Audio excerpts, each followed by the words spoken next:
Continuemos con la grabación del tercer supuesto contenido en el delito de homicidio calificado.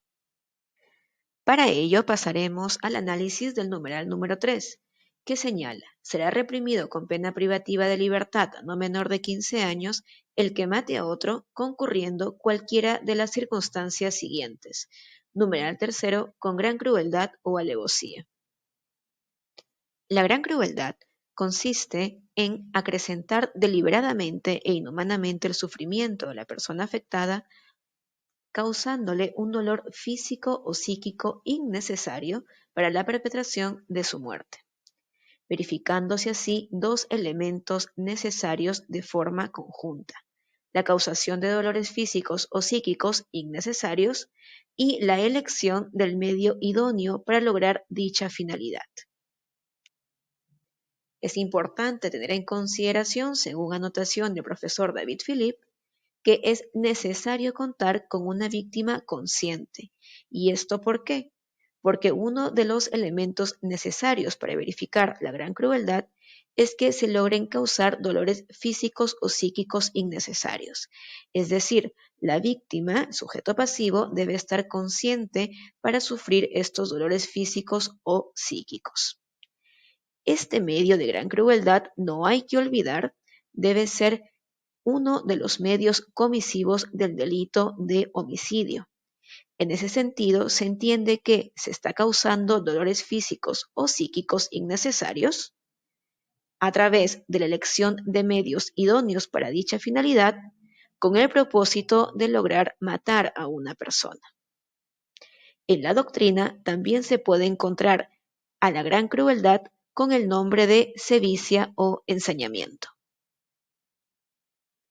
Por otro lado, habrá alevosía cuando la gente, para matar, emplea medios o formas en la ejecución del delito que tiendan directa y especialmente a asegurarlo, sin riesgo para su persona que proceda de la defensa que pudiera realizar el ofendido o la víctima. Como puede apreciarse, en este caso también encontramos la necesidad de identificar un medio idóneo.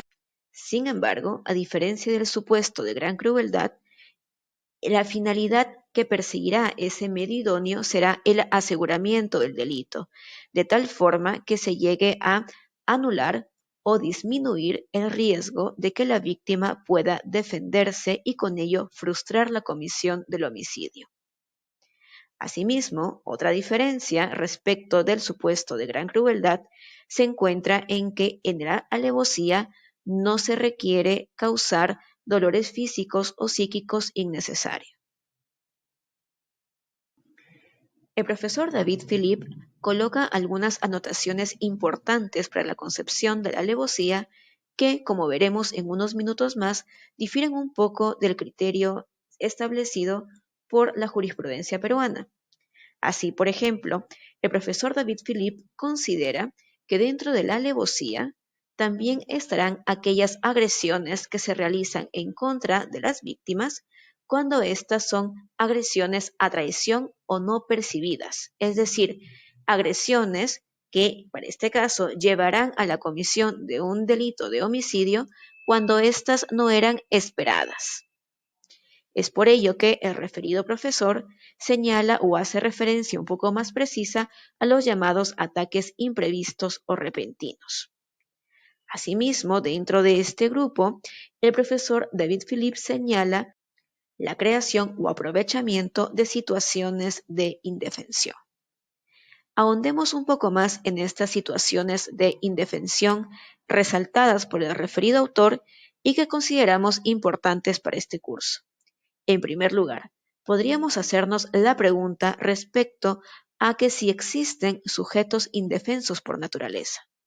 Pensemos, por ejemplo, en los niños o en los ancianos, personas que, debido a su edad o a su desarrollo psicológico, se encuentran en una situación de indefensión mayor a la de un adulto promedio y que goza de salud.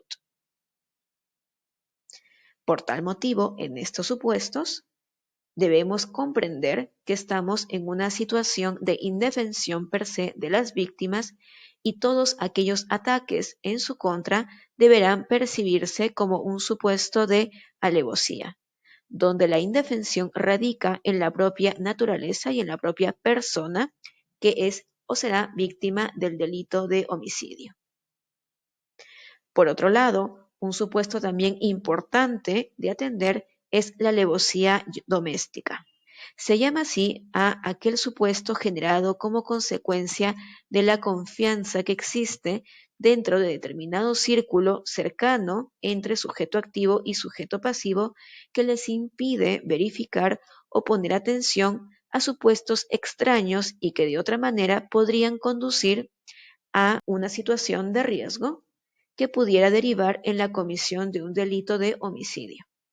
Por ejemplo, podría ocurrir que se le pide a un familiar muy cercano o a una persona que se desenvuelve en el ámbito familiar o doméstico y que es cercano a nosotros, que vamos a ponernos en este ejemplo como sujetos activos del delito, se le pide que nos acompañe a altas horas de la noche a un lugar descampado.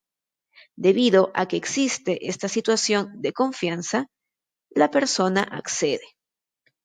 Y yo, una vez que estoy en este lugar oscuro y descampado, le doy muerte a esta persona asegurándome que ésta, por más que pida auxilio, no encontrará ninguna persona o ninguna tercera persona que pueda apoyarla y salvarla de mi ataque. En otras circunstancias que no impliquen esta relación de confianza preexistente, probablemente la víctima del delito no hubiera accedido a acudir por su propia voluntad a un lugar oscuro y descampado en altas horas de la noche, sino que habría tenido algún recelo y no habría finalmente acudido a dicho lugar y no se habría perpetrado el delito. Dentro de estas situaciones de confianza también podemos encontrar a las amistades o, en todo caso, también a determinadas situaciones que evocan confianza, como pueden ser los ámbitos laborales o los ámbitos académicos.